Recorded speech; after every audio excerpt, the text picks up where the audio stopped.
न पन्ने कभी खुलेंगे किताबों के, न पन्ने कभी खुलेंगे किताबों के, जिसमें उत्तर होंगे प्रश्नों के। दिलकश अदाएं दिल जले वहाँ है, दफन जिसको हमने किया है।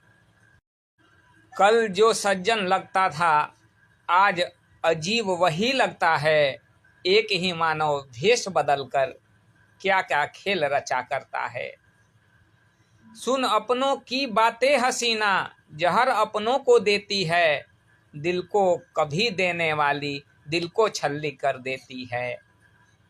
मेरे गम में प्यार जिसे देना था वह जहर मुझे पिलाता है, तड़पते छोड़ मुझे बिस्तर पर थिएटर एनिमल का जाता है। Creation number 136 composed bye Ratnesh.